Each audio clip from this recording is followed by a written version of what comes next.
Sejam bem-vindos ao Por Trás do Trampo. Eu sou o Darrier e hoje comigo tenho um convidado mais do que especial, meu amigo Thiago, que é artista plástico, professor de artes e agora cuteleiro. Aprendiz de cuteleiro. Aprendiz de cuteleiro. E aí, Darrier, tudo tranquilo? Tudo em paz, Thiagão. E com você, querido? Bem, graças a Deus, tudo de boa. Meu amigo Thiago, eu me lembro de ter visto algumas obras de arte suas, em exposição no Sesc, na sua casa, que eu fui inúmeras vezes, era um rinoceronte. Sim. Quais os tipos de arte você tem atuado nesses últimos anos, deixando a cutelaria para daqui a pouquinho, para a gente ter uma conversa mais específica sobre ela? Então, na verdade, assim, eu gosto de experimentar processos, então eu vou brincar com um pouco de tridimensionalidade, escultura, sempre gostei de forja e fundição. Uhum. E aí o esquema da fundição começou, eu era muito criança ainda, porque por conta de pescaria eu derretia as chumbadas que tinha em casa e eu já não tinha a menor noção do que era, mas muito tempo depois, quando eu fui para a universidade, que eu fui descobrir qual era o processo, eu falei, pô, velho, já sabia. Fazia isso com 10, 11 anos de idade e sem a supervisão de um adulto, né? Bons tempos, né? Ótimos tempos. As coisas começaram mais ou menos assim. Acho que o único tipo de arte, assim, se a gente tratar as várias possibilidades de arte como mídias, acho que a mídia artística que eu me dediquei menos até hoje foi a pintura.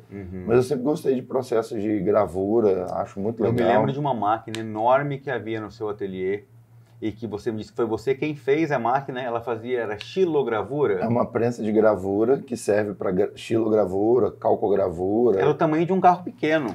Ela é grande. E eu tenho que pegar de volta, né? Porque aí eu mudei da chácara, fui para minha casa agora, e meu ateliê não está pronto, e ela vai voltar para casa, porque é uma máquina que foi eu construí. Hoje, essa máquina foi feita para o Nugrato, que é um núcleo de gravura do Tocantins, do qual eu faço parte.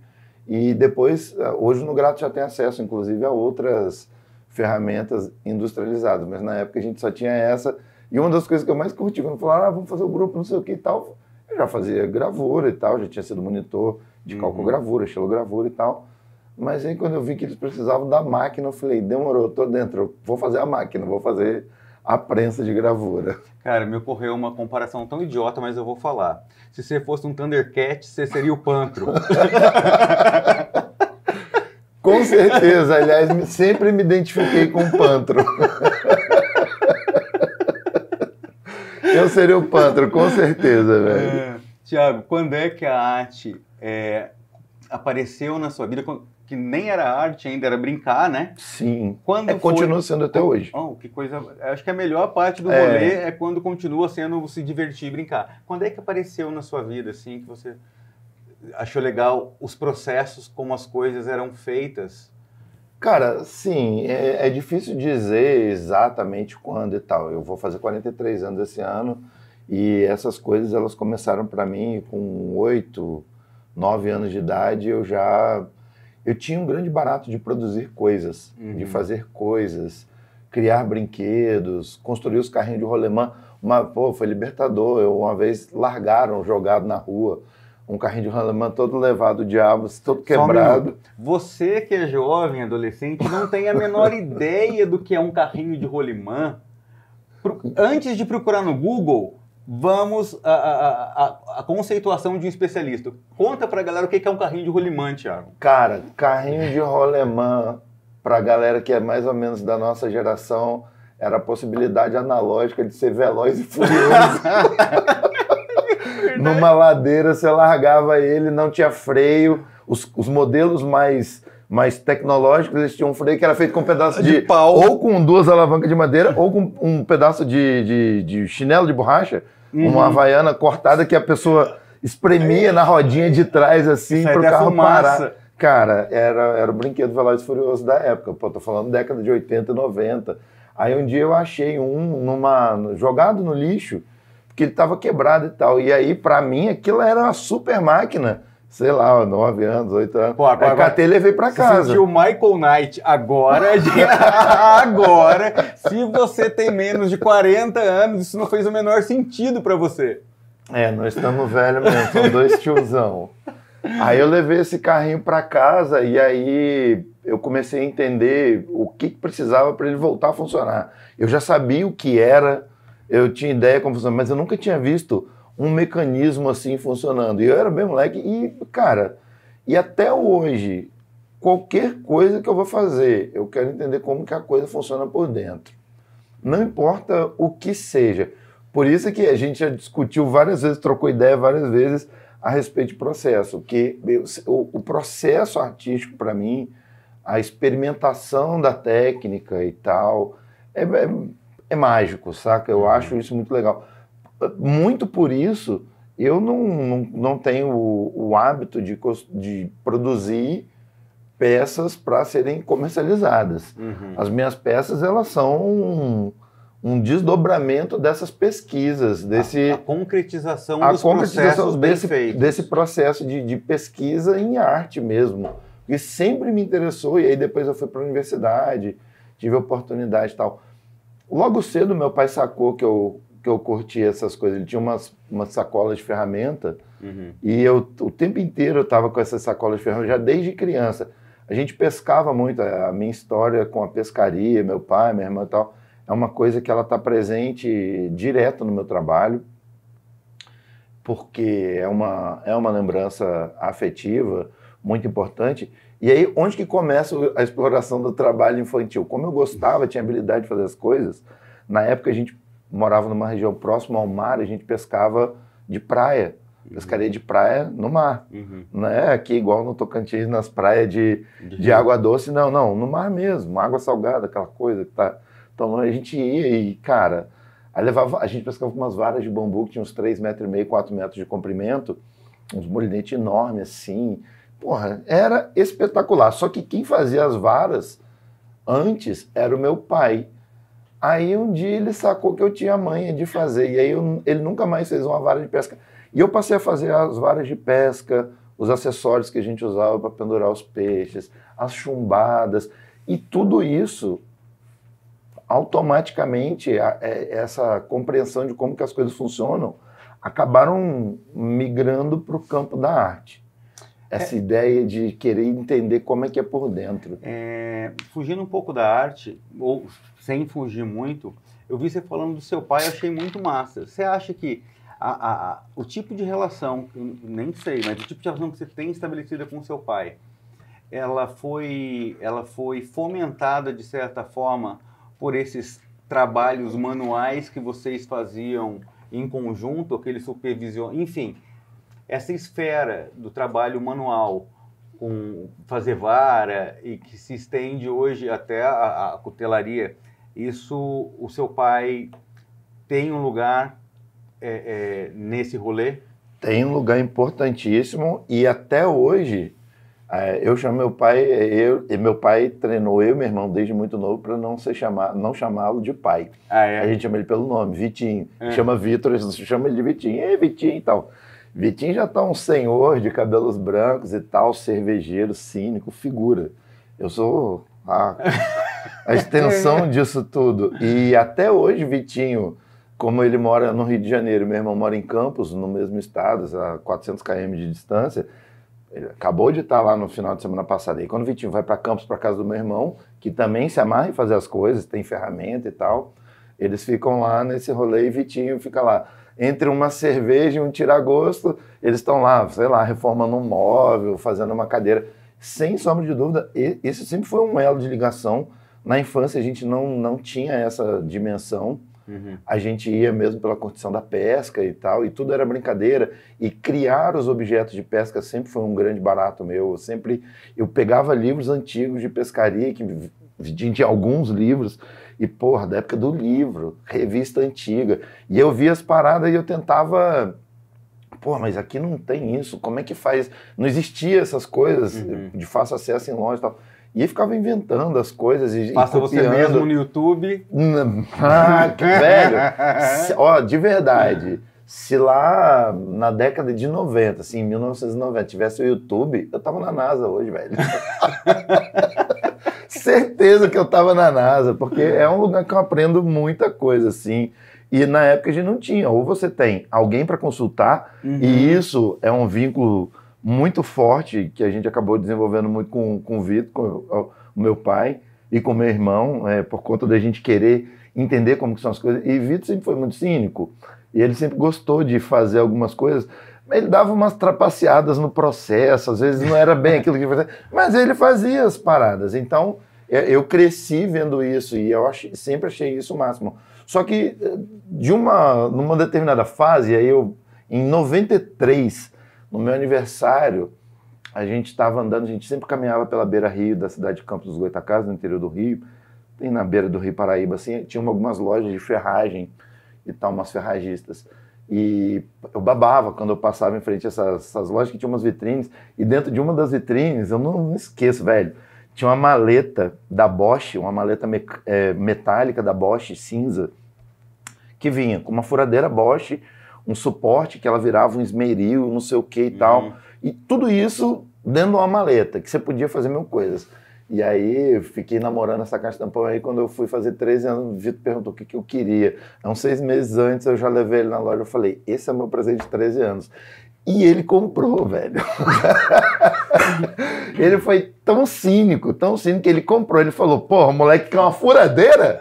Então, uma furadeira completa, que vai servir pra mim. Só que aí, velho, com essa furadeira, ela é um divisor de águas na minha vida, porque tudo aconteceu depois da furadeira Bosch, lá no ano de 1993. Eu nunca vou esquecer isso, velho. E a partir dali, ficou claro, eu, meu pai e meu irmão, que todo mundo gosta de fazer as paradas, que eu era o cara que tinha mais jeito para lidar com ferramenta e criar coisas difíceis. Os dois fazem também.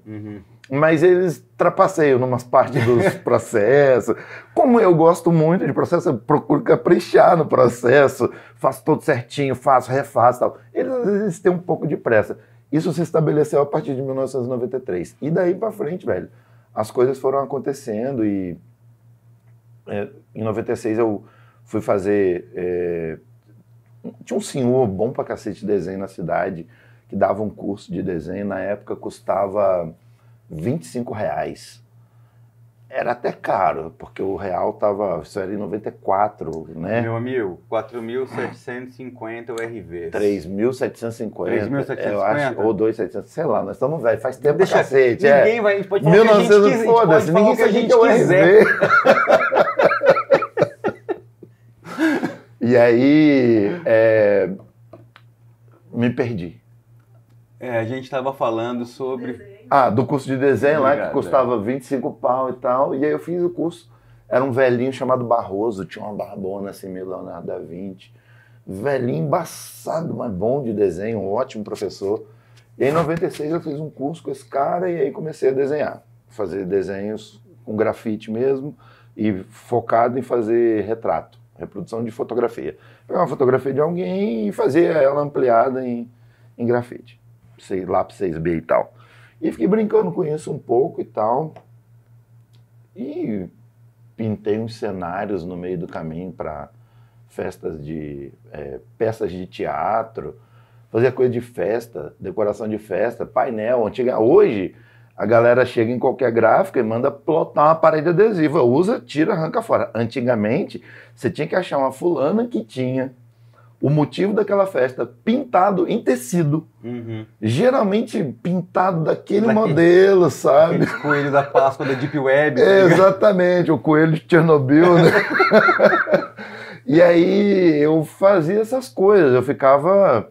Aí comecei a conhecer fibra de vidro, porque eu fui fazer escultura de barracão de escola de samba, e aí esculpi em isopor, e aí tinha que usar fibra de vidro. Eu fui conhecendo as paradas, fui conhecendo as coisas, nunca foi algo assim que eu falei, vou fazer isso aqui, não, sempre acabou caindo no meu colo, e eu acho que é porque eu tenho uma certa facilidade, acabei fazendo. Aí quando deu 2000 para 2001, mais ou menos, eu tomei um pé na bunda da minha primeira namoradinha, assim, e aí fui para Brasília, saí do Rio e fui para Brasília. E quando eu fui para Brasília, eu fui para trabalhar numa empresa que uma tia minha tinha, que era uma produtora de eventos, chamada Alegro Produções e Eventos, e eu já cheguei de cara para fazer um evento dentro da Universidade de Brasília, dentro da UNB. um evento que era uma mostra internacional de arquitetura que acontecia bienalmente. E essa edição era no Brasil. Eu dei a maior sorte de trabalhar dentro desse evento. Eu fui para o staff do evento, né? Ajudando a minha tia ali e tal. E nesse mesmo, quando eu cheguei, 10 dias depois, eu acho, tinha o evento. E aí, logo que passou o evento, estava aberta a inscrição para o vestibular de lá. E eu fiz o vestibular lá para artes. Que legal. Aí fiz o vestibular para arte, fiquei lá tipo 2 ou 3 meses, fiz o vestibular. E aí fui pro interior para visitar minha mãe, meu pai, meu irmão, para passar Natal e Ano Novo com eles. Aí quando eu fui para casa para passar o Natal, e aí a gente, nesse período, a gente conferindo o resultado, saiu o resultado do vestibular e eu tinha passado. Aí eu acabei voltando para Brasília para fazer arte na UNB. E aí eu conheci outros processos muito mais, aí sim, voltado para o mundo da arte. Massa. E, bom, eu te conheço há bastante tempo, você tem, a cutelaria tem encontrado, nem você tem encontrado a cutelaria, é uma coisa muito natural. Sim. Mas a gente, pessoal, o Thiago, ele é multifuncional, a gente podia ter uma conversa inteira aqui, só falando com o Thiago sobre o professor Thiago. Mas hoje é sobre o artista Thiago, então depois você volta para a gente conversar sobre escola, sobre colégio, sobre esse universo que tanto encanta a gente. Como é que foi a descoberta da cutelaria? Então, a cutelaria ela foi meio por acaso, foi meio por acidente assim. 2001 eu fui aprovado na UNB, comecei a fazer o curso e tal, aí lá para o segundo ou terceiro semestre, eu não lembro ao certo, 2002 já, eu tive a disciplina de escultura. E aí quando eu tive a disciplina de escultura, o cara que dava aula de escultura, que é o Miguel, ele tinha o ateliê dele era dentro do espaço que ele dava aula, era a sala de aula. Uma sala ambiente. E era o ateliê pessoal dele. Entendi. Então ele tinha uma parte que ele falava com os alunos e tal, ele morava em apartamento, ele não podia ter oficina, e tinha uma outra sala menor que ele usava como uma oficina particular do trabalho dele. Eventualmente ele cruzava as duas coisas, deixava a gente lá. E aí eu fiquei sistematicamente durante um semestre, todo santo dia, acabava meu expediente de aula, as coisas, eu ia para frente do ateliê e ficava mudo, imóvel, na frente da porta, encostado na porta assim de longe, olhando ele trabalhar. E ele não falava uma palavra, eu não falava uma palavra. E aí eu vi ele fazendo vários processos, cera perdida, fundição, forja. Até que um dia eu acho que ele ficou muito incomodado com a situação. Falei, o que você quer, velho? Falei, não, eu sou aluno do curso e tal, é porque eu vou ter a sua disciplina e eu gosto muito, acho que o que eu queria aprender mesmo na universidade era a parte de escultura. E eu tô aqui para poder ver, pô, seu trabalho é massa e tal. E aí ele meio que abriu a porta do ateliê para eu poder começar a entender. Falou, tá, você quer fazer escultura, então você vai precisar de ferramenta. Aí eu fui foi meu primeiro choque de realidade, que era impossível comprar as ferramentas para poder aprender o que eu estava querendo. Eu não tinha grana para poder fazer isso. Me desculpe, talvez as pessoas que estejam vendo esse vídeo não saibam o que é cutelaria. Conta para elas, por favor. Então, cutelaria é a produção de objetos de corte, ferramentas do dia a dia que a gente usa para cortar. Pode ser desde um alicate de unha, uma faca, um cutelo, um machado, uma tesoura. Tudo isso é cutelaria. Só que atualmente, quando a gente está falando aqui no Brasil sobre cutelaria custom, ou cutelaria sob encomenda e tal, a gente está falando mais da produção de facas, adagas, espadas, machados, cutelos, muitos utensílios de cozinha. Meio viking mesmo, né? Ah, tem um quê, sim, tem um quê. E a cutelaria tem uma coisa muito, muito legal, que a cutelaria custom artesanal, né? Ela é muito plural, ela segue diversas vertentes, desde as históricas lá, apoiada nos vikings e tal, mas tem cutelaria de ponta que você olha, e aí a gente está falando de joias feitas em aço e que realmente tem o preço de joia. Só para ter ideia, tem peça no Brasil de mais de 100 mil reais. Aí você vai falar, numa faca, numa espada, Pior que é, numa espada. E tem mercado para isso. E tem fila de espera 5, 6 anos, dependendo de quem é o cuteleiro, para conseguir chegar em você, na sua vez, e você poder gastar, sei lá, 30 mil, 50 mil numa peça. Existe isso? Existe. É muito legal esse tipo de cutelaria? Pô, é top. Mas é um pequeno grupo que vai acabar se destacando nisso, porque é um investimento grande de tempo, inclusive, de Como disponibilidade, como qualquer qualquer outra outra coisa. como qualquer outra coisa. Hoje, por conta dos programas e tal, que aparecem na TV a cabo, né? Você Desafio Sob o Fogo. Desafio Sob Fogo. A gente assiste vários. A galera acabou se entusiasmando bastante e tal, então tem muita gente que chega entusiasmadamente, chega como entusiasta, mas aí acaba percebendo que existem níveis muito distintos de produção de cutelaria. Qualquer um pode fazer uma faca. A maioria de nós que é da nossa geração fazia faca na escola. Quando a gente arrancava a lâmina do apontador, esquentava a ponta de uma caneta Bic e colava a lâmina do apontador na caneta Bic. Aquilo é cutelaria. Aquilo é produzir um objeto de corte. Eu arrisco dizer que a cutelaria talvez tenha sido uma das primeiras manifestações artísticas da humanidade. Conta aquela cutelaria de pegar pedra, raspar para conseguir matar um bicho e cortar? Conta demais, conta demais. Tudo começa ali. A gente sempre costuma pensar, né, quando a gente pergunta assim, quais são as invenções mais importantes da humanidade, tá? Ela vai falar, roda, não sei o quê. Geladeira. Não, a invenção mais importante da humanidade foi a faca. Sem ela a gente não fazia nada. E a gente começou fazendo ela, batendo 2 pedaços de pedra no outro, enrolando um pedaço de tira de couro velho, que não tinha tecido, para não cortar a mão no resto daquela lâmina afiada. Pronto, está ali a primeira ferramenta. A ferramenta suprema, dentre todas, é a faca. Não tem outra, porque me mostra uma única pessoa que no dia a dia não usa algum tipo de faca. Eu sou professor de geografia de português e logo na primeira série do ensino médio, um dos primeiros conteúdos é língua, linguagem, de onde surgiu a língua portuguesa. Eu digo que a língua ela surgiu diante da necessidade da interação social.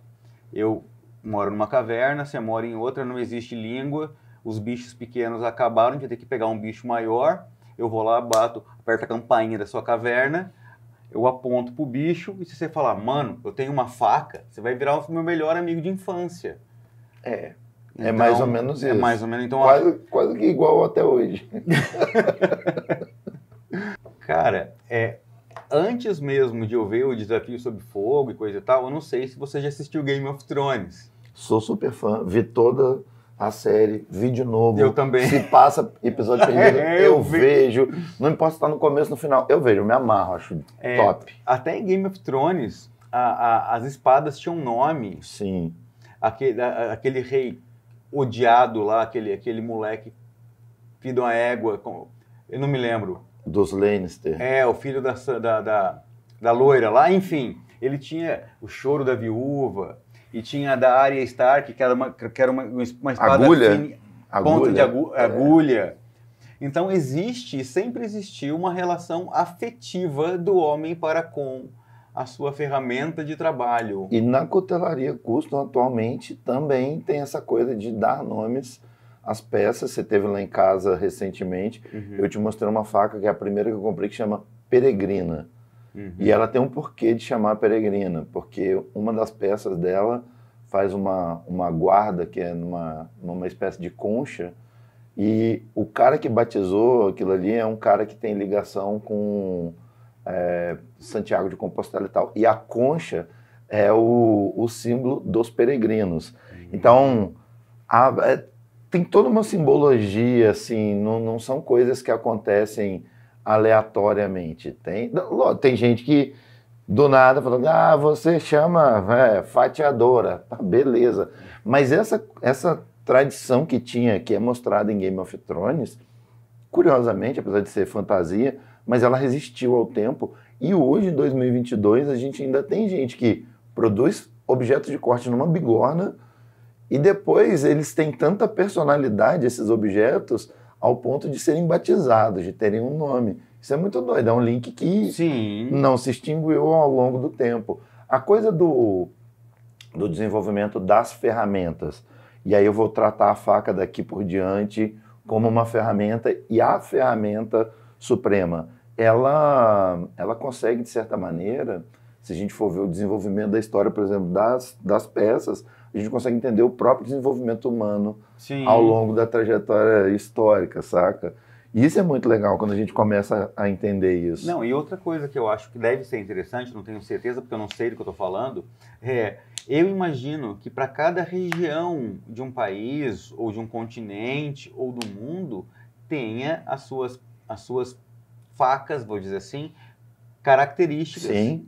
Então, quando a gente resolve se aprofundar no estudo da produção do material, dos simbolismos que estão dentro da cutelaria, a gente acaba estudando a história, vou dizer, a história mundial, a história da regional, por exemplo. A faca do Sul é diferente da faca da região Norte? Total, total. Elas, além do próprio formato, os materiais são outros, as finalidades são diferentes. Apesar da faca ser uma ferramenta muito íntima, por exemplo, esse tipo de faca que determina a cultura de uma determinada região. Você fala da faca gaúcha. Cara, a faca gaúcha ela é tão importante ou mais do que o próprio cavalo que o gaúcho monta. Ela é a base de qualquer coisa. Sem ela, lógico, eu não estou falando do cara que mora num apartamento, não, tá? Da tradição gaúcha raiz. Eu tô falando dessa história daquele personagem tradicional, porque ainda tem esses gaúchos tradicionalzão, assim, e tal, e realmente a faca, ela é um objeto indispensável. No Nordeste, a cultura da faca é tão intimamente relacionada com o próprio desenvolvimento social dessa região geográfica, que eu tenho um amigo que é do Piauí, o Pablo, que é o coprodutor do evento, que a gente vai falar já já. Ele conta que o sogro dele, por exemplo, tirou um documento, tem lá um documento na cidade deles que eles tiram para poder ter a própria faca, para poder, por exemplo, entrar no banco. Eu não fazia mais vaga ideia disso, descobri por acaso. É cultural dos caras. Eles tiram uma espécie de um documento mesmo, uma guia. Você faz um curso e você tira um documento que você pode levar a sua peixeira. Porque a peixeira ela não é vista, embora ela tenha o potencial de ser uma arma branca, ela não é vista nesse contexto cultural lá do intimamente ligada à cultura regional deles. Está intimamente ligada à cultura regional. Ela é usada para tudo, inclusive em casos extremos para a própria segurança. Então é muito doido você pensar nisso, né? Como que nós estamos em 2022. Como que ainda existe isso? Não, e a faca, não só a faca, mas a produção e tudo que envolve é tão pop que você, outro dia, me contou que você esteve numa me fugiu o nome, não é uma convenção, Uma feira? Numa feira. Sim. Uma feira, onde foi? Foi em São Paulo? Então, eu fui em São Paulo no ano passado, porque ficou fechado o Salão Paulista, que é o evento mais importante de cutelaria da América Latina, produzido pela Silvana Mouzinho, tem 11 edições já, ficou fechado por conta do processo de pandemia. Ano passado abriu, cara, e aí eu dei maior sorte, porque foi no final de semana do meu aniversário. E eu costumo, no mês de novembro, dar um pulo em São Paulo, por ser mês do meu aniversário, eu compro passagem antes e vou lá para fazer o rolê da arte, visitar museu e tal. E aí, no ano passado, deu certo de fazer o rolê da arte, rolando Bienal, rolando a coisa toda, e consegui ir no meu primeiro Salão Paulista de Cutelaria. E no Salão de Cutelaria eu fiquei impressionado, sim. Eu já fiz curso de cutelaria com Ismael Bigelmayer, um dos nomes mais importantes que tem na cutelaria. Durante o curso, a gente trocou muita ideia com ele é um cara muito acessível, e a gente perguntando, né, não só da importância dos cursos, da prática e tal, mas ele destacou muito a importância, por exemplo, de visitar feiras e eventos de cutelaria, salões. E eu só tive a real dimensão do que ele tinha dito 1 ano e meio, 1 ano e 8 meses atrás, que foi quando eu fiz o curso com ele, quando eu pisei dentro do salão. O que você viu no salão? O que te encantou no salão que te motivou a tomar outras decisões? Já vamos falar sobre elas. Cara, a primeira coisa, desmistificou muito a distância que existe. Porque, por exemplo, a distância que existe entre os cuteleiros que são referências e nós que somos absolutos faixa brancas, tá? Eu cheguei lá e eu comecei super timidamente a olhar os trabalhos e tal, e de repente eu começo a ver um cara que eu sigo no Instagram, que eu vejo o vídeo de como ele faz e pá, e aí vi outro e outro e outro, e pega uma faca e pergunta, posso e tal, e os caras super solistas, por favor, pega, pode ver e tal, e aí você fica naquela, e quando ele vê, percebe que você está muito interessado, ele fala, não, porque eu construí assim, fiz isso e tal, você é da cutelaria e tal. E aí caiu a ficha do que o Ismael Bigelmeier tinha dito quase 2 anos antes, da importância do salão. Uma coisa é você pegar um vídeo no YouTube ou fazer um curso presencial com um instrutor específico e que ele vai te dar ali meio que um passo a passo de como fazer uma faca daquele curso que você está comprando. Outra coisa, velho, é você poder estar num evento que tem as maiores referências da cutelaria da América Latina e você pegar nas peças e entender no tato, que é o nosso sentido mais apurado. Quando a gente faz barba, a gente não confere se tem pelo no espelho, a gente confere passando a mão. E você poder pegar essas peças na mão, sentir peso, o shape da peça, como que é a empunhadura, o que o material, que tipo do acabamento que tem em determinado material, como que aquilo ali, cara, é um curso intensivo de cutelaria. Além da possibilidade de, se você ficou com dúvida, velho, você pergunta pro cara que fez e o cara te responde. Então, assim, cara, cursos de cutelaria são imprescindíveis. Qualquer forma de estudo para quem quer se dedicar e entrar no mundo da cutelaria é indispensável, mas vou ser muito honesto contigo, porque eu já tive a oportunidade tanto de fazer o curso presencial, curso virtual, e tá dentro de eventos de cutelaria. Cara, os eventos, eles são mágicos. Tanto são mágicos que qual foi a sua conversa com sua esposa, com a Dani, saindo desse salão, dessa feira? Então, quando eu fiquei 2 dias. Meu aniversário era no domingo, né, no fechamento da feira. Foi engraçado que eu fui na outra feira agora, que eu vou falar já, e aí eu fui comprar com um cara, comprar um avental que eu queria ter comprado lá em São Paulo, mas eu não tinha mais grana, eu já tinha gastado tudo. E aí eu fui comprar e ele falou assim, eu lembro de você. Você tava lá no SPC, né? No domingo você tava lá felizão, né? Eu falei, tava, pô, era meu aniversário e tal. Ele falou, reparei que você tava bem comemorando, né? E aí já fiquei brother do cara e tal. Figuraço que oferecem uns equipamentos espetaculares. Aí no domingo eu tinha vislumbrado o sábado, bati perna para todo lado, troquei ideia com quem eu pude e tal. Lá pelas tantas caiu a ficha. Aí eu falei assim, velho, esses caras estão tudo aqui. Os fodão da cutelaria, né? A nata da cutelaria. Eu vou pedir para eles gravarem um videozinho, porque no Tocantins tem a Associação Tocantinense de Cutelaria. Foi criada há quase 2 anos. Eu sou um dos membros fundadores da associação.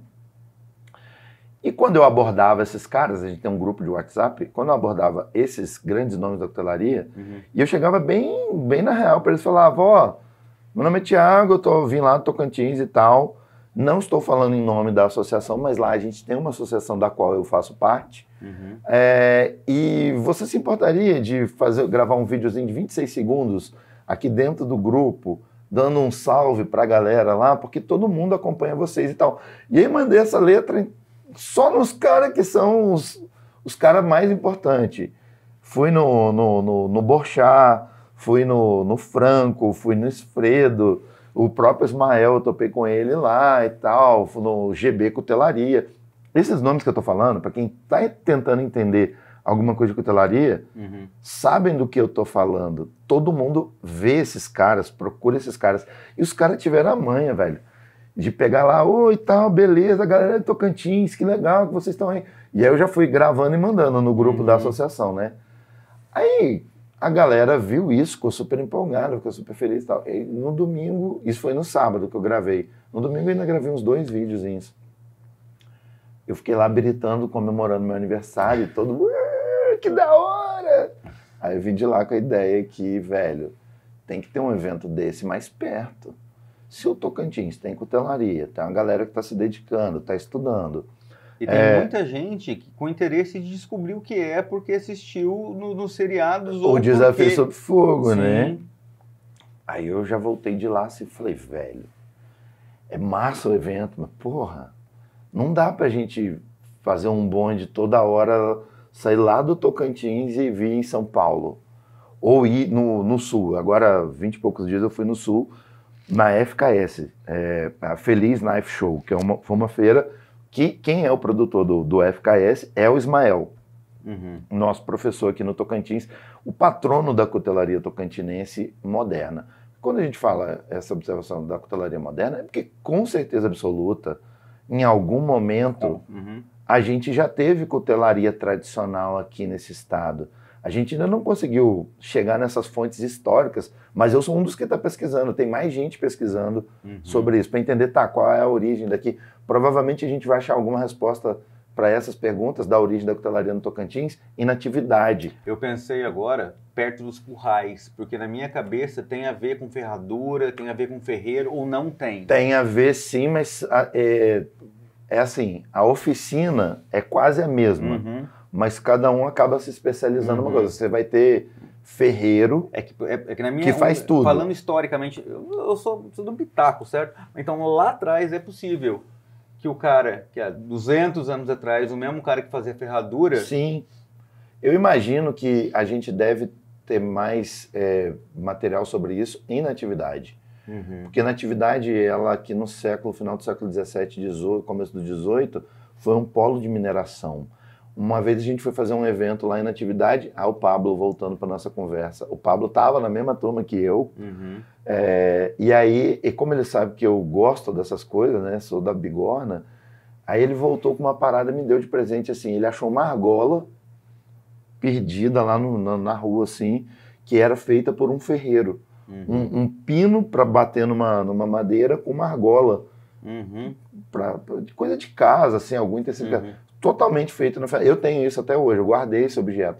E então, pela proximidade com as fundições, que quem minera precisa ter fundição para beneficiar. Então, aqui na atividade é muito provável que a gente encontre mais respostas do que aqui na capital do estado, em Palmas, que era uma grande fazenda e tal, mas lá, pela antiguidade, é capaz de ter essa proximidade. E, cara, procurar quem mexe com fogo. Pode ser um ferreiro que ele derrete ouro, aí ele é da ourivesaria. Ele pode só derreter, ele nem precisa fazer a joia. Ele pode fazer ferradura, ele pode fazer ferramenta. O meu primeiro contato foi fazendo ferramenta para escultura em pedra dentro da UNB. Aí quando eu desmanchei as minhas primeiras molas de carro, que abria as molas, retificava, transformava em ferramenta e tal, eu vi no processo de modelar o aço a quente uma coisa elementar. Se você faz uma ferramenta, você faz uma faca. E aí eu fui sem YouTube, sem nada, em 2002, na tora. Então ia e fazia, e era bigorna, fornalha de carvão, e ficava lá. E aí eu fiz algumas peças assim, instintivamente. Você queria pesquisar alguma coisa, aí a referência que aparecia no Brasil era o Peter Hammer, que tinha dado uma entrevista para o Jô Soares uns anos atrás, falando sobre cutelaria e tal, um cara meio maluco, assim, meio estranho. E aí, quem é Peter Hammer? Da época ainda do modem de acesso discado. Aqueles barulhos Aquele característicos. barulho, então a gente não conseguia ver um vídeo, nada. Para carregar uma GIF animada era um dia, então a gente tinha alguns artigos com poucas fotos e você tinha que se virar com aquilo ali, velho. E aí eu comecei a tentar entender o que era a cutelaria. Mas ainda não entendia, por exemplo, o que eu estou estudando agora, que é o conceito que identifica uma faca. Sim. Agora, para não perder o gancho com o salão de São Paulo, não é salão Lá em a São feira? Paulo, lá em São Paulo é salão. É salão. Salão Paulista de Cutelaria. Ok. Você saiu do evento com a Dani, com a sua esposa, e conversaram. E o que surgiu dessa conversa? Qual foi a ideia que vai se concretizar daqui a... Então, a ideia foi que aqui tinha que ter um evento. Era muito importante que tivesse um evento. E eu fiquei tão pilhado com o negócio que eu fiquei com medo de alguém vir de fora e fazer o evento. Uhum. Aí eu falei, porra, velho, se a gente é da cutelaria, beleza, a gente é faixa branca, mas... A gente era cutelaria. É da cutelaria, não importa. Uma hora eu não vou ser mais faixa branca. Uhum. Né? Se eu tiver tempo suficiente ali dentro, eu vou passar de faixa. Eu, faixa branca, mas tô dentro da cutelaria. Tô credenciado. Eu acho que eu tô. Na minha cabeça eu já me autorizei a ser cuteleiro. E daí surgiu a ideia para o Salão Tocantinense de Cutelaria. Me fala sobre o salão. É pouco original o nome, né? Porque o de São Paulo chama Salão Paulista de Cutelaria. Aí a gente tem os eventos, tem salões e feiras. Eu me identifico muito com a ideia do salão. O salão, por conta de eu ter a minha vivência no mundo da arte, é comum a gente ter salões de arte. Eu acho que soa melhor. E me corrija se eu estiver errado, mas eu penso que no salão, eu e meu filho João, que tem 14 anos, que adora mexer com as ferramentas e desmontar tudo e não conseguir montar depois sobre a peça e fazer arma e fazer... Normal. Nós, eu e o João, que não somos sequer faixa branca na cutelaria, no Salão Tocantinense de Cutelaria, o que a gente encontrar, o que a gente vai encontrar de interessante? É um salão feito também para os curiosos que talvez queiram dar os primeiros passos na cutelaria, até como forma de criar vínculos mais fortes com o filho, porque a gente vive tempos, irmão, que os moleques o dia inteiro jogando videogame, quando não é no TikTok. Então, a gente conseguir algum tempo de qualidade com coisas que realmente despertem o interesse tanto do menino quanto do adulto. Game of Thrones. Sim. Voltamos a falar do Pantro, que a grande característica desse personagem, que pra mim era muito mais foda que o Lion, era a habilidade que ele tinha pra fazer coisas. Resolvia. Ó o Thunder Tank, mano. Que treino louco. Resolvia as coisas, né, velho? Então, é um espaço que dá pra ir com o João, que a gente vai conseguir se divertir também. Com certeza. Quando eu fiquei nessa pilha de tem que rolar, tem que rolar, tem que rolar, aí passou mais um mês, mais ou menos, teve um outro evento que foi em Goiânia, que eu acabei não podendo ir, mas fiquei acompanhando ele ao vivo, que tinha brother competindo lá, daqui do Tocantins, que ganhou e tal. Eu falei, velho, eu vou fazer, mas eu quero que seja, antes de qualquer coisa, esse evento ele tem que ser uma experiência. A cutelaria, ela vem de brinde no resto das coisas. Eu preciso mostrar para o resto do país, além de que se produz cutelaria aqui, eu preciso que a galera entenda que, apesar da gente não fazer parte do eixo sul-sudeste, a gente está num lugar maravilhoso, a gente está num lugar lindo. E eu não consigo parar de pensar. Eu sou apaixonado por Palmas. Eu também. Eu acabei me apaixonando. Eu resisti a Palmas muito tempo, porque eu sempre imaginava o que não tinha em Palmas, até o dia que eu entendi o que Palmas tinha. E aí, cara, essa natureza, essa exuberância, não, e coisas que essa Palmas coisa não linda, tem também são interessantíssimas. Não tem trânsito, não tem violência, não como nos grandes centros, não tem trânsito. Vou dar um exemplo. Nós moramos... Cada bem um distante cada do um centro. em uma chácara diferente, em extremos opostos da cidade. Cara, é muito longe. Eu levo 40 minutos para chegar na sua casa. 40 minutos no grande centro, você não vai de uma estação do metrô a outra. Sim. A gente faz uma pequena viagem, né, de boa, sem preocupação do que vai acontecer. Se parou no semáforo, você não se preocupa subir vidro, nem nada disso. Você para no comércio, você não tranca o carro. Isso. Não precisa ir mais longe, né? A primeira ideia é que o Salão Tocantinense que ele seja uma experiência coletiva, uma experiência para quem está expondo, porque vai expor num lugar completamente diferente. A casa de eventos que a gente vai fazer o evento, cara, não tem um lugar melhor para fazer. Aonde que é? É dentro da Randu Eventos. É o Randu? É a melhor casa de eventos que tem na capital. Eu fui em umas 2 festas do Rubi, que eram aquelas festas dos advogados. Cara, o lugar é espetacular. Quando eu imaginei o evento, eu não imaginei em outro lugar. Eu imaginei que tinha que ser lá. E eu consegui o espaço. É um espaço grande. E você me disse aqui em off que você já tem 20 cuteleiros expositores na sua feira. Nessa faixa. Ainda tem umas 30 mesas, mais ou menos, ainda disponíveis. Deve ter uns 2 ou 3 stands só. Mas quando que é o evento? O evento é em julho, vai acontecer nos dias 30 e 31, mas a gente alugou a casa também para o dia 29. Então ainda vai ser em julho e você já preencheu 20 vagas. Graças a Deus. A gente então, já se colocou. O camarada é cuteleiro ou tem alguma atividade que seja... Não precisa ser afim para poder te procurar ou não? Não obrigatoriamente. Faz de conta que eu tenho um salão de barbearia, por exemplo. Tem stand para isso. Tem stand para isso. Porque eu vou com meu filho. Eu vou lá também dar força com a produtora para gravar, mas eu vou um dia especialmente para ir com o João, porque eu quero ver as facas, a gente assiste Desafio Sob Fogo. Trocar ideia com os caras. E estabelecer vínculos cada vez mais fortes. Os mesmos vínculos que eu vi você falando do seu pai, agora há pouco do seu irmão, que também está acessível. Claro que você não precisa fazer faca para criar vínculo. Não precisa. Mas, se for uma coisa que é do interesse, pô, é uma enorme mão na roda. E lá sendo grande assim, por exemplo, vai ter o que? Vai ter comida bacana, vai ter música, o que vai rolar nessa feira? A gente já fechou, por exemplo, quem vai ficar responsável pela parte gastronômica é o chefe Ramon, que já teve em outros eventos de cutelaria aqui, tá? Todo mundo conhece o cara.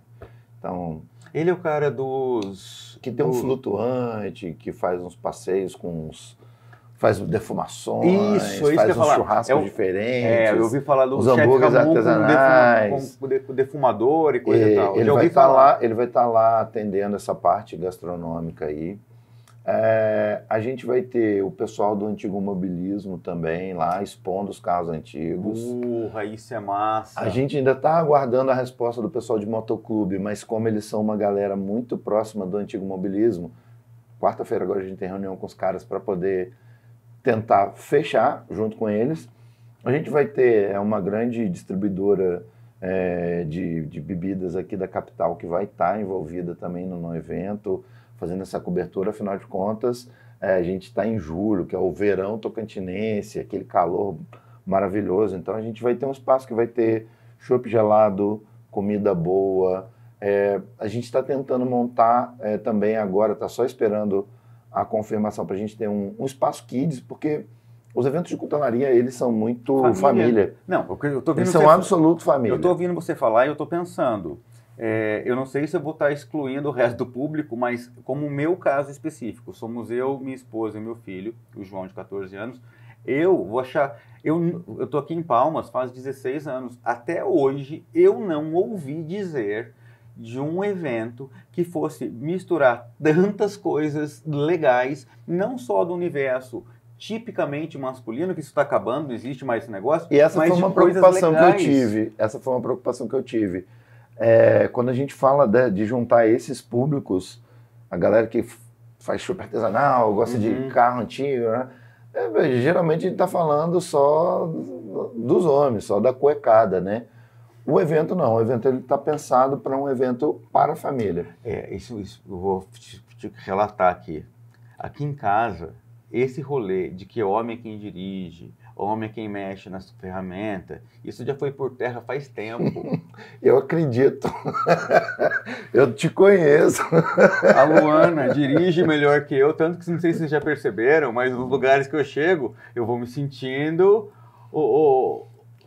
a estrela com motorista particular, tá ligado? Então ela dirige melhor que eu sou policial, então outro dia eu levei ela no clube de tiro, eu falei, olha, é assim que você faz, pá, errei tudo, ela acertou os 3, eu errei tudo. Então assim, eu acho que, falando de empoderamento feminino, a mulher já vem ocupando um espaço que anteriormente era restrito aos machos e com muito mais desenvoltura, elegância e beleza, diga-se de passagem. Falando em elegância e beleza dentro do espaço, a gente quer fazer uma área que é exclusiva para atender exatamente ao público feminino.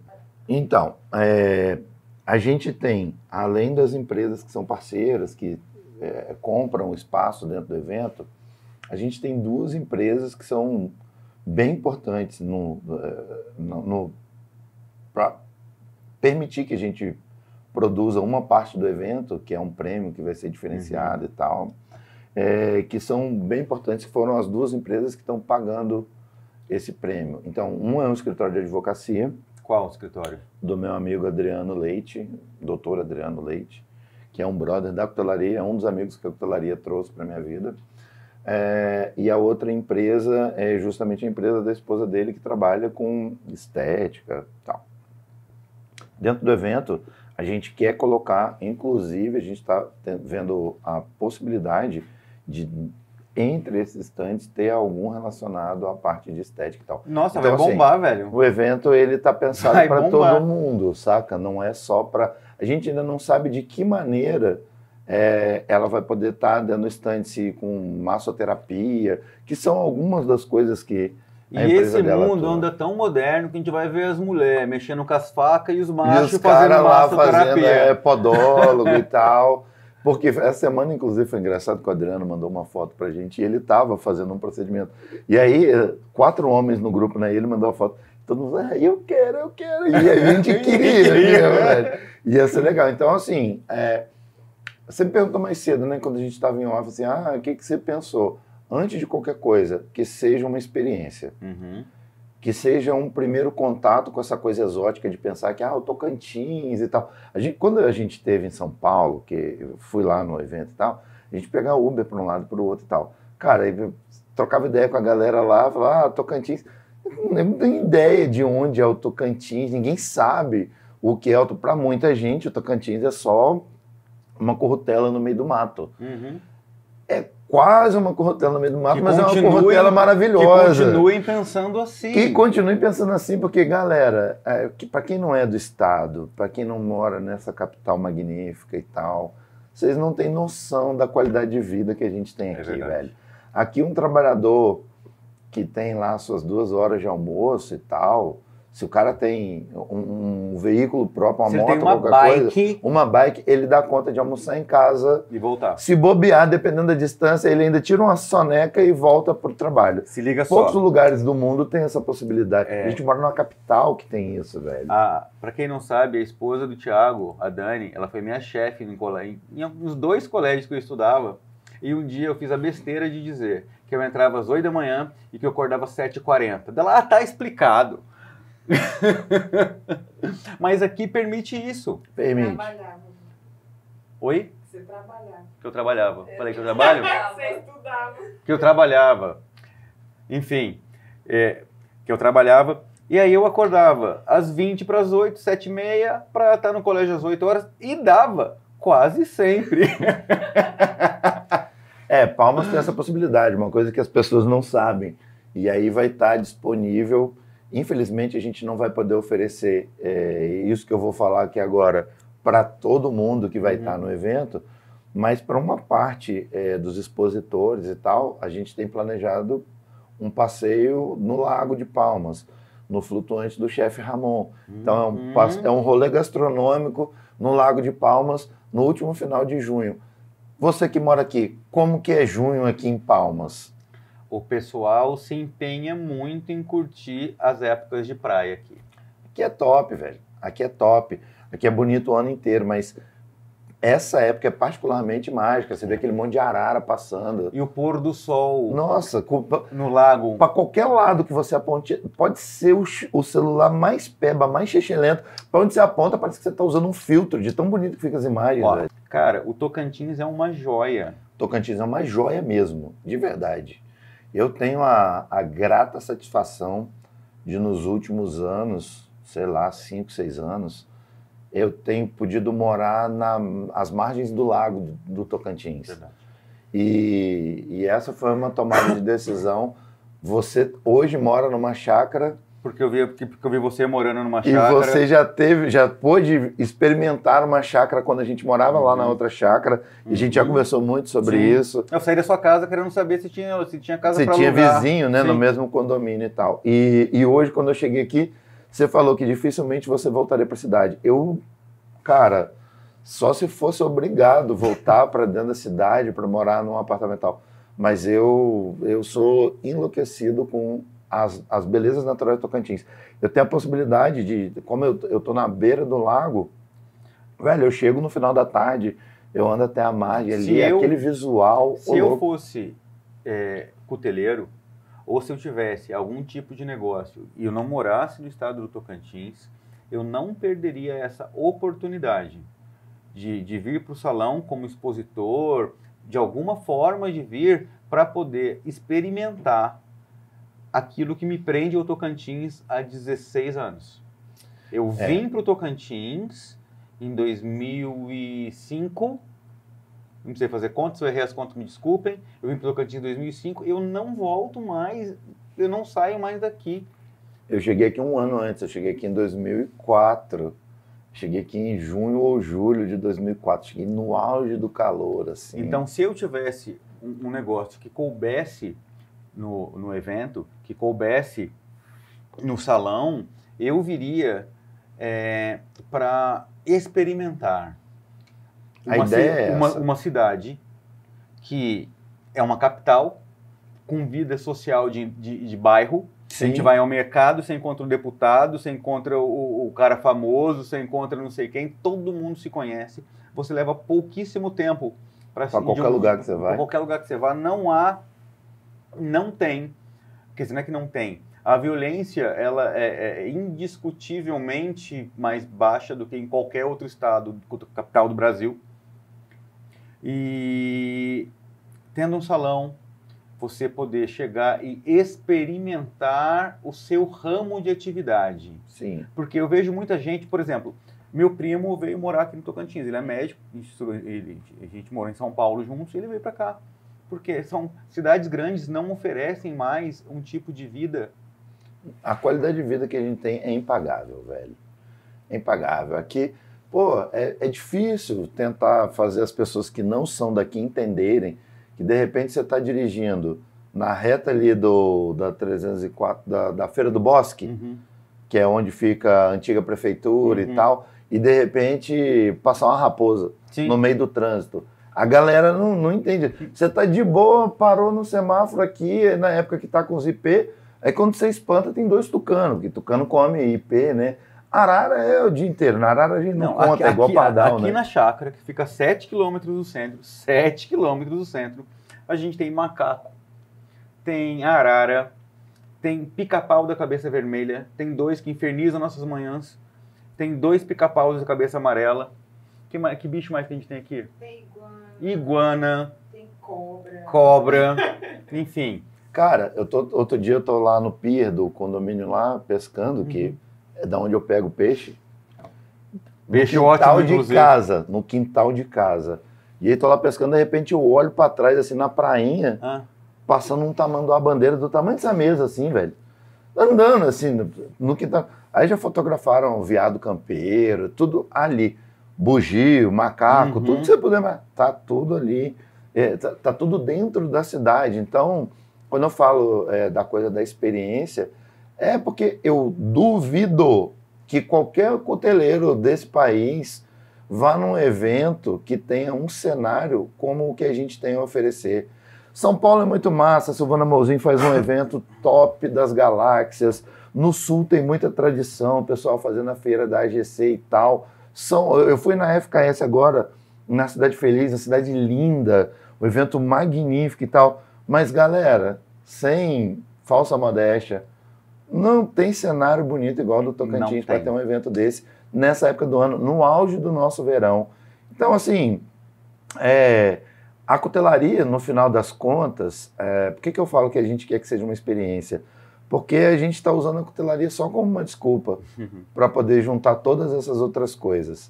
É muito importante que a gente crie no calendário nacional um marco da galera saber, tá na época do Tocantins. Igual que a gente tem, fala da época do caju, a época do pequi, agora a gente vai ter a época da cutelaria. Então, a ideia é que o pessoal venha de fora e conheça isso tudo. Outro dia eu ouvi você conversando com a Dani e não queria mais ouvir. E você estava falando que você fechou com um cara ou com dois caras que estiveram no Desafio Sob Fogo. Então, um tá fechado. Graças a Deus tá tudo certo. Até então, agora... aquele programa que a gente vê nos canais pagos, sim, em que os caras fazem arma. Sim. Desculpa. Em que ferramentas. Os caras fazem ferramentas. E na maior parte das edições do Desafio Sob Fogo Brasil e América Latina, quem levou foram os brasileiros. E já tem um brasiliense aí que teve numa dessas edições que participou e que confirmou, que é o Kleber Melo e tal. A gente está meio que ali tentando fechar a agenda com outro participante, que eu tive com ele agora lá no Sul, que é o Júlio Guasqueiro, cara, boa praça, gente fina demais e tal. A esposa dele já topou vir, agora eles estão vendo se vai dar certo. Por isso que eu digo que um está confirmado, o outro eu ainda não sei. Fora isso, a gente vai ter presença aqui, simplesmente o grande papa da cutelaria na América Latina, que é o Rodrigo Esfredo, que vai ser um dos jurados do evento. O Jonathan Franco, na América Latina tem 3 Master Smith, 2 deles estão vindo para o evento. Então o Ismael Bigelmaier vai estar aqui, o Roberto Viana, cerimonialista do mesmo evento de São Paulo. Quando eu tive a ideia, aí eu falei assim, velho, vou procurar quem sabe do evento. Arrumei o telefone e liguei para a Silvana Mouzinho, que faz o evento mais antigo. A Silvana foi altamente gente boa, foi muito generosa. Enquanto ela fez um almoço, ela levou 2 horas fazendo almoço, pendurada no telefone, trocando ideia comigo, e cortando coisa, e batendo panela, e dando todas as dicas do evento. Eu fui, e aí ela foi sugerir, falou, Roberto, nosso cerimonialista, eu já fiz contato com o cara. Então, assim, cara, eu fui atrás de quem é referência nos eventos. Eu, como tocantinense de coração, que estou aqui há mais de 15 anos, acompanhando e crescendo junto com Palmas, eu tenho um agradecimento muito especial para fazer para você, por trazer para o Tocantins todo esse rolê e essa miscelânea de atividades, de funções, de movimentos culturais, para que a gente que escolheu morar aqui, nem tudo aqui são flores. Nós somos pobres no tocante a eventos culturais. Eu sinto falta, sinto falta. Então, você trazer para cá os cuteleiros, que vai ser um evento incrível para quem é da cutelaria, ou até mesmo para mim, que não sou da cutelaria e que vou com a minha esposa e com meu filho. Então, é uma grande oportunidade que quem é daqui... Uma frase que eu ouvi há muito tempo aqui, e acredito que ainda continue soando por aí, que aqui não tem nada. O Tocantins é ótimo por causa disso, tudo que a gente já falou, mas faltam eventos. Então, eu espero sim que nós, palmenses de coração, tenhamos a sensibilidade de prestigiar um evento que está trazendo coisa nova, e não só para prestigiar o evento, para ser gentil com o evento, não, para que nós experimentemos a experiência de um evento que é feito para a família. Então, lá eu vou encontrar comida bacana, vou encontrar música boa, vou Sim. encontrar o pessoal da cutelaria, que é muito gentil e muito acessível, carros antigos, motoclube. Então, querido, muito obrigado mesmo, de verdade. Beleza. Eu é que fico agradecido por ter tido tempo de ser pioneiro nisso. Eu posso afirmar com toda certeza que o Salão Tocantinense de Cutelaria, ou para os íntimos STC, vai ser o maior evento de cutelaria do norte do Brasil. A gente ficava sempre imaginando, quando eu falo a gente é porque eu não faço o evento sozinho. O Pablo Marquinho, que é o meu parceiro nesse evento, que produz o PMW Street. Então a gente tem uma outra, que é um evento de grafite, né? A gente tem uma outra abordagem em relação à arte. E o que o Pablo, dentro da experiência dele de fazer várias edições, me deu a dica, falou, velho, vamos O que os artistas de fora, eles vêm para cá, eles ficam encantados com o que o Tocantins tem, que não existe em outro lugar. Falei, então, cara, é essa experiência que a gente vai proporcionar para a galera da cutelaria. Seja cuteleiro, expositor, quem vende insumo, quem não vende, curioso, não importa. A gente quer oferecer isso, uma coisa que ninguém vai ver em outro lugar do país. Esse evento, ele é exclusivo, ele é daqui e ele já nasce como o maior evento do norte do país. Quem quiser garantir a vaga, tanto como expositor, bem como espectador, participante, tem algum contato para falar contigo? Eu vou deixar aqui no vídeo. Tem o nosso perfil no Instagram, que é bem legal, que ficam registradas algumas das ações que a gente já está falando.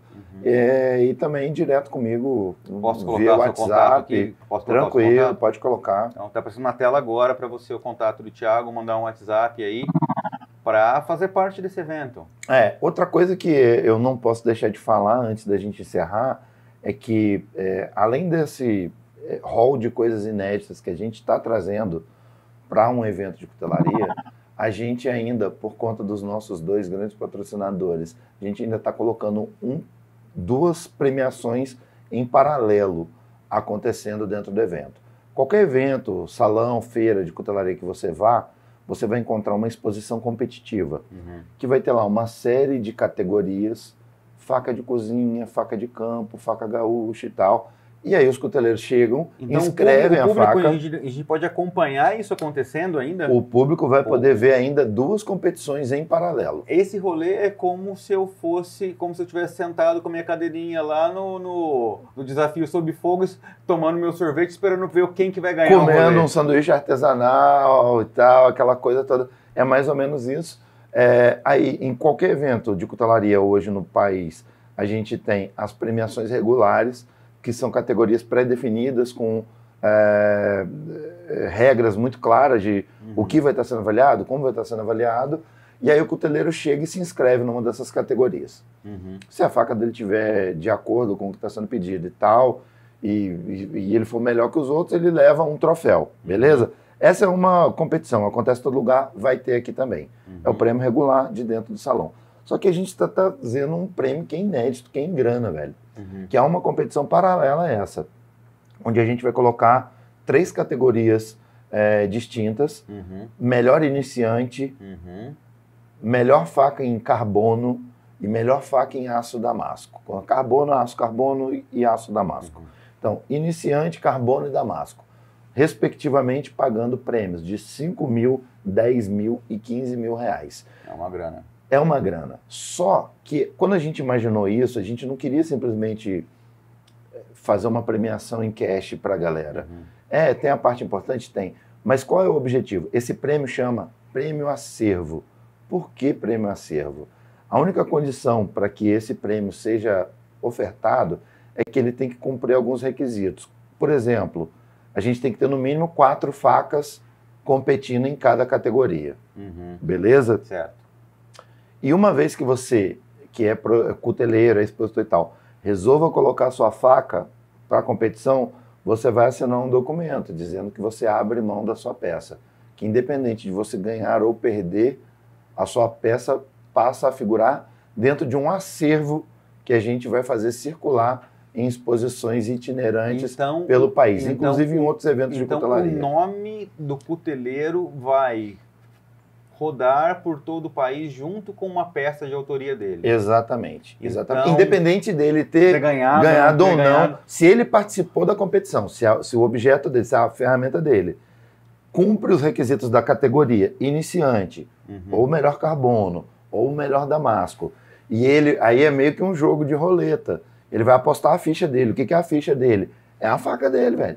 Ele vai colocar a faca dele e vai assinar um documento e falar, eu abro mão desse objeto, independente de ganhar o prêmio ou não, e ele vai estar numa parte de um acervo. Uma espécie de O que a gente quer? A gente quer um embrião do Museu da Faca no Tocantins. Que massa! Então o cara vai ter a oportunidade de ser, da faca dele, fazer parte do primeiro salão tocantinense de cutelaria e estar em exposição. A ideia é que a gente faça... Não, o objetivo é esse. O objetivo é levar essa exposição para outros eventos de cutelaria. Massa. Em cada evento de cutelaria, por exemplo, no SPC da Silvana, a gente compra uma mesa. Uhum. A ideia é que a gente compra uma mesa e ao invés da gente ir como expositor, Tiago, eu sou cuteleiro e a minha cutelaria é a Peixe Cachorro. Uhum. Eu não iria como a cutelaria Peixe Cachorro. Uhum. Eu iria como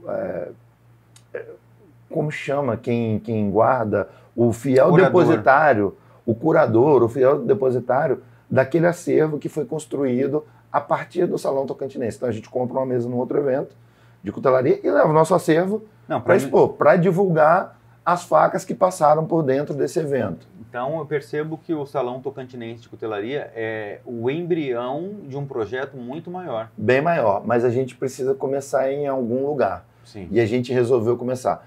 Na verdade, quando surgiu a ideia da Associação Tocantinense de Cutelaria, uma das coisas que a gente imaginou fosse que a médio e longo prazo, que a gente deveria sim ter essa ideia, essa coisa de criar um pequeno acervo. Uhum. A ideia não foi para frente dentro da associação e como o Adriano é um dos associados e parceiro de trabalho, ele falou, ó, vamos então aproveitar o Salão Tocantinense de Cutelaria e vamos implementar esse prêmio. Quem sabe a galera do Tocantins se anima com a ideia e começa também a doar suas próprias facas. Porque, cara, vai entrar ao final do nosso evento...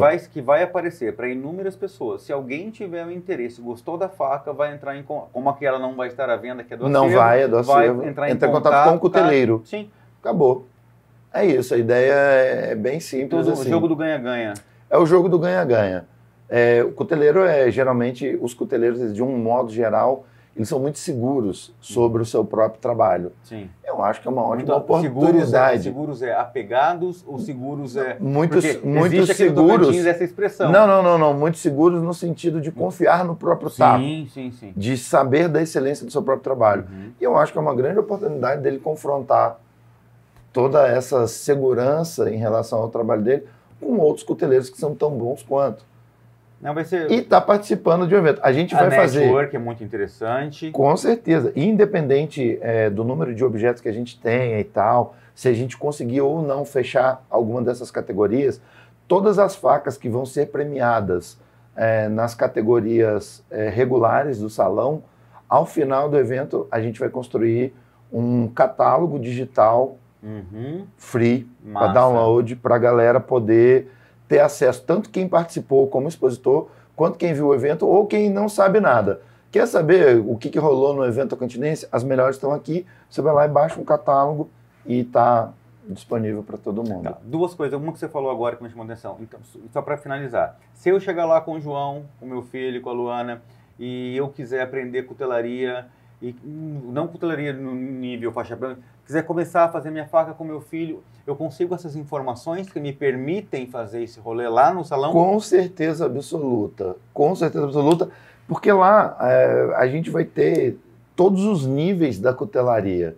No Tocantins a gente tem uma grande leva um número significativo de cuteleiros iniciantes, cuteleiros que já estão no nível mais avançados, e uma meia dúzia de cuteleiros de mão cheia. A cutelaria do Tocantins, ela é muito top, ela é muito bem feita. Não fica a dever para a cutelaria do Sul, do Sudeste, de lugar nenhum. Por isso, da importância da gente ter marcado no calendário nacional uma data para um evento que acontece no norte do país. Por que a gente tem que ficar sempre nessa dependência do eixo Sudeste e Sul?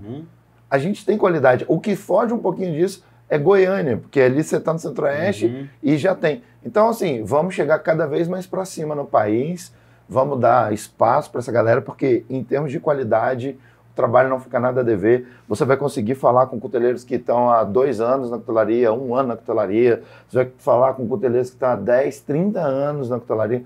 Informação é o que não vai faltar. E outra, muitas das informações você vai conseguir com os caras que são as grandes referências da cutelaria nacional, olho no olho, pegando na mão do cara, observando a peça dele.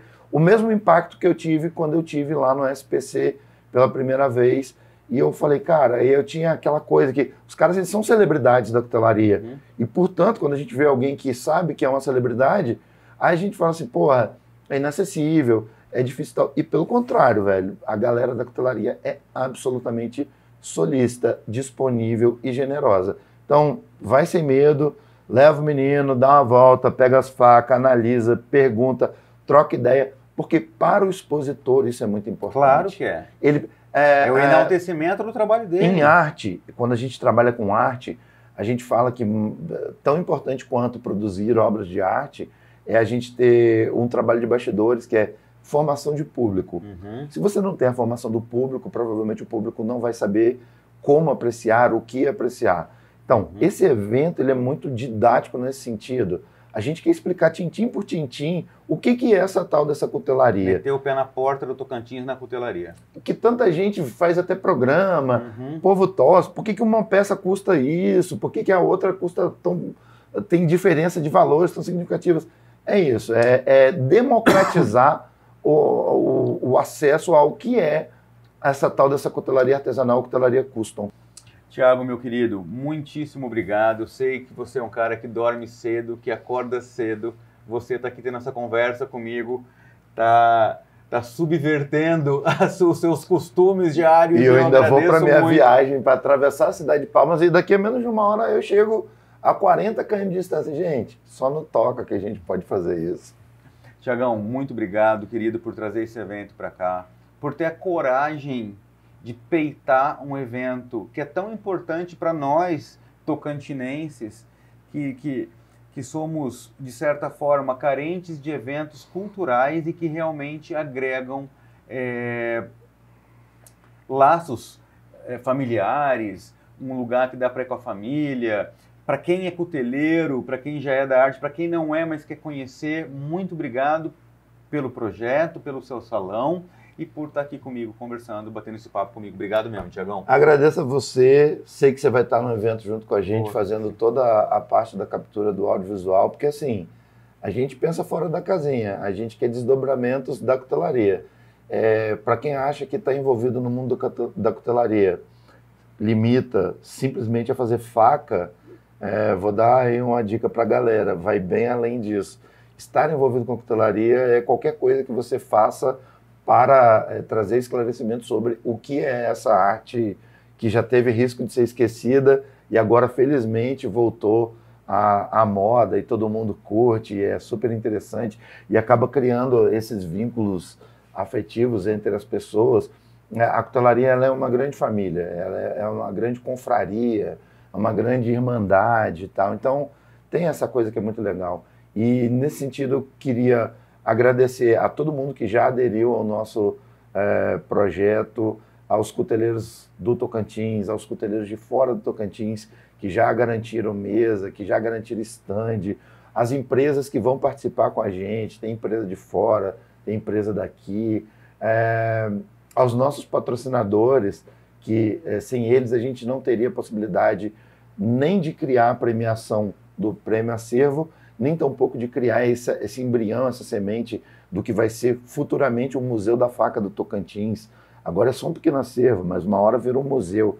Então, assim, agradecer essa galera toda e convidar vocês para julho, tentarem conhecer, tentar entender um pouco melhor o que é essa coisa chamada cutelaria, que virou moda, que agrada tanta gente, que agrega tanta gente e que finalmente está disponível e acessível aqui no estado do Tocantins. Eu estou bem satisfeito porque tem uma caravana do Maranhão se organizando para vir para cá. E aí eu falei com alguns dos caras, falaram, pô, que legal e tal. E recentemente a gente do Tocantins fez isso, de sair daqui e ir lá para o sul para poder ver o evento. O tanto que esses eventos, eles aproximam pessoas. Aproximam, eles dão a possibilidade da gente criar um network que ele não é virtual, que é o olho no olho, é o pegar na mão do cara. Raiz. É um network roots total, raiz mesmo. Você vê os caras e vê as peças e trocar ideia. O evento é para isso. A importância de um evento de cutelaria, seja onde ele for, não pensem que é para gente que está expondo vender faca. De forma alguma. É para gente que nem está interessado em comprar faca, entender por que aquela galera toda está mobilizada naquele lugar. Não é sobre comércio, é sobre relações humanas, sobre histórias, sobre vínculos. Então, fica o convite aí para a galera, espero que em julho vocês possam estar aqui. Não, estaremos sim. Eu já vou me convidar para um rolê que é o seguinte. A nossa produtora é uma produtora pequena e educacional. O nosso grande objetivo, parece coisa de Miss, sabe, mas não é, é promover a cultura do nosso país, do nosso estado, da nossa região. Então essas conversas, esse podcast chama Por Trás do Trampo, trata disso também, de ajudar. Eu sou professor de cursinho, você também. Então, de ajudar os meninos a identificarem quais as melhores carreiras para ele, o que uma atividade faz, o que outra faz, se é possível, se não é trocar de atividade no meio, se é possível conciliar, encontrar saídas para ser feliz. Esse é o nosso grande objetivo com esse podcast e com a nossa produtora. Quando você descobrir alguma raiz da cutelaria em atividade histórica, seja onde for, a gente se prontifica a fazer toda essa cobertura e fazer esse documentário, porque o nosso tesão é fomentar a cultura. Aproveitar então, vou fazer um jabá, já que você falou de documentário. Sim. Recentemente, eu e o Pablo, a gente lançou um mini documentário sobre a história da cutelaria no estado e que a gente gostou tanto de fazer que a gente quer fazer parte 2, 3, 4, 5. Tá onde? Ele está disponível no YouTube. Posso colocar nesse vídeo? Pode, aqui, coloca o link na link, descrição? coloca o link. Com certeza. Para a galera poder ter assim. E logo no começo eu deixo bem claro que não é um tutorial, não é um passo a passo, não é nada disso. É um pequeno vislumbre do que é a breve história da cutelaria. Eu assisti recente e eu no Tocantins. achei a história ótima e visualmente lindo. Que bom que você gostou, porque as partes 2, 3, 4, 5, 6, você que vai fazer. Com certeza. Valeu, parceiro. Pessoal, muito obrigado. Vocês estiveram até aqui com a gente. Muito obrigado mesmo. E não se esqueça, se você gostou desse vídeo, achou que o conteúdo que a gente traz aqui para vocês é pertinente, se inscreva no canal e compartilhe esse vídeo com os amigos que gostam de cutelaria e que estão procurando se achar nas novas profissões ou até mesmo nas antigas profissões. Um grande abraço e até a próxima. Valeu. Valeu.